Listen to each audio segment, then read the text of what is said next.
નમસ્કાર, આપ જોઈ રહ્યા છો નેશન પ્લસ ન્યૂઝ. હું છું આપની સાથે હેતલ ભગત.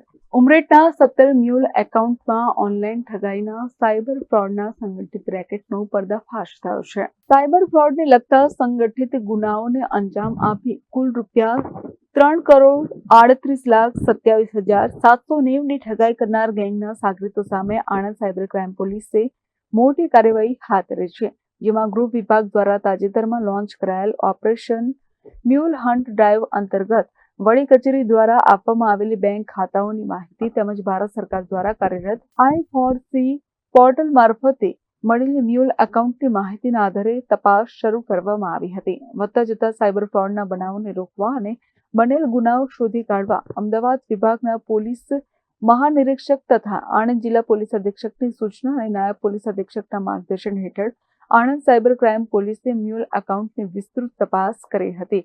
આ તપાસના આધારે કુલ 3 ગુનાઓ દાખલ કરવામાં આવ્યા હતા.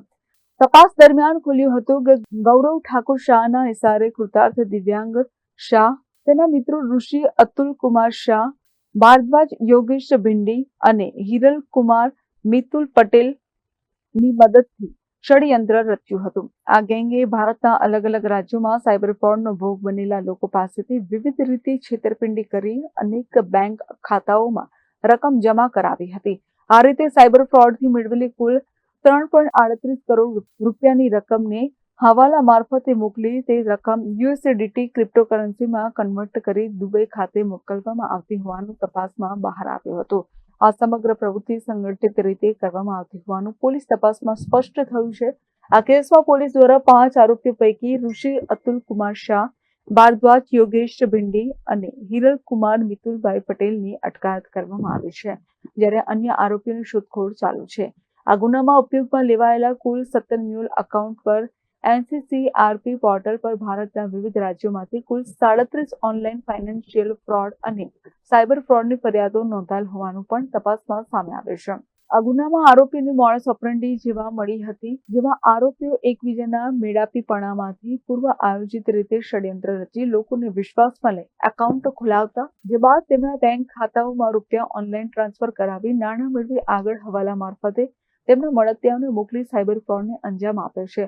આ સમગ્ર ગુનાનો પોલીસે કેવી રીતે ઉકેલી કાઢ્યો તેનો DYSP Riddhi Gupte press conference કરી સમગ્ર માહિતી આપી હતી.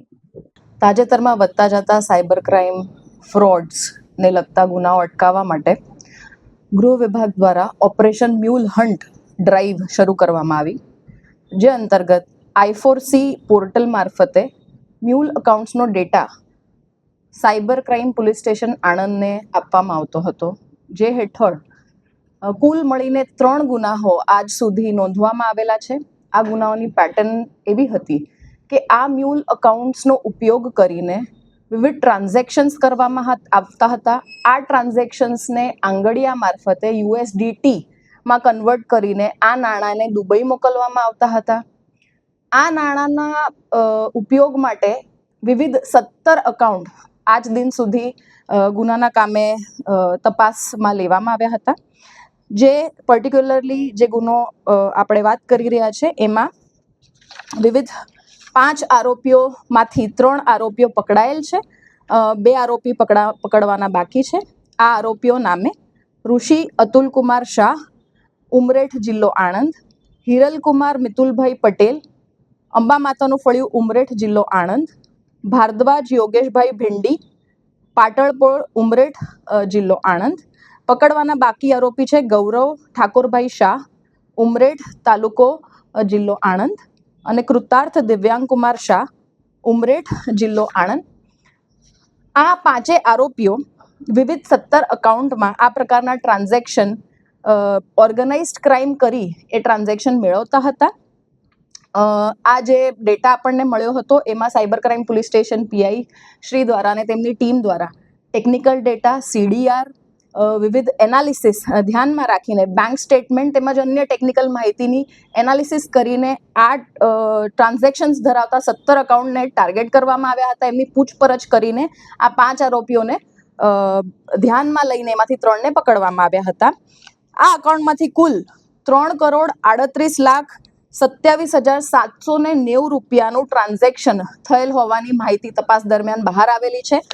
આ 3 આરોપીઓ જે પકડાયેલ છે એમની રિમાન્ડની પ્રોસેસ આજે કરવામાં આવશે અને જે બાકીના 2 આરોપીઓ જે હાલમાં દુબઈ ખાતે ગયા હોવાની તપાસ દરમિયાન બાબત ધ્યાનમાં આવી છે એની પર કાર્યવાહી ચાલુ છે. આ જે 17 એકાઉન્ટ હતા કોના હતા અને કેવી રીતે એકાઉન્ટ ખોલાવવામાં આવતા હતા? આ જે 17 એકાઉન્ટ્સ છે એ ઉમરેઠ અર્બન કોઓપરેટિવ બેંક લિમિટેડમાં આ ખાતાધારકોના એકાઉન્ટ્સ છે. આ તમામ ખાતાધારકોની પૂછપરછ કરવામાં આવેલ હતી અને તેઓની તપાસ દરમિયાન જાણવામાં આવ્યું કે આ 5 આરોપીઓ જે છે એઓના જ તેઓ સગાવલા અથવા તો જાણ બહાર મિત્ર વર્તુળમાં સંકળાયેલા લોકો છે જેમના એકાઉન્ટ્સનો જ આ ટ્રાન્ઝેક્શન્સમાં ઉપયોગ કરવામાં આવેલો હતો. શું એમઓયુ હતી આથી? એમઓયુ આ જ છે કે આ જે નાણાં છે આ મ્યુલ એકાઉન્ટ્સમાં મેળવવામાં આવે, એ નાણાં આંગડિયા મારફત USDT માં કન્વર્ટ કરીને વિદેશ મોકલવામાં આવે અને આંગડિયાની એક જે ચિઠ્ઠી છે એ પણ જે તે આરોપી તરફથી તપાસ દરમિયાન મળી આવેલ હતી, જેના કારણે આ તમામ ટ્રેલ આપણા ધ્યાને આવેલ છે. દુબઈમાં નાણાંનો ઉપયોગ કોણ કરતો હતો અને કેવી રીતે કરતો?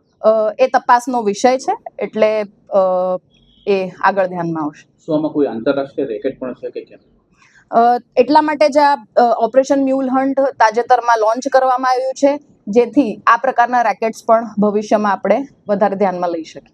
આણંદથી દિનેશ પટેલ સાથે હિરણશા, નેશન પ્લસ ન્યૂઝ ખંભાત. સમાચારોના સતત અપડેટ મેળવવા માટે અમારી નેશન પ્લસ ન્યૂઝની યુટ્યુબ ચેનલને સબસ્ક્રાઇબ કરો, બેલ આઇકન દબાવો અને જોડાયેલા રહો ફેસબુક, ઇન્સ્ટાગ્રામ અને ટ્વિટર પર.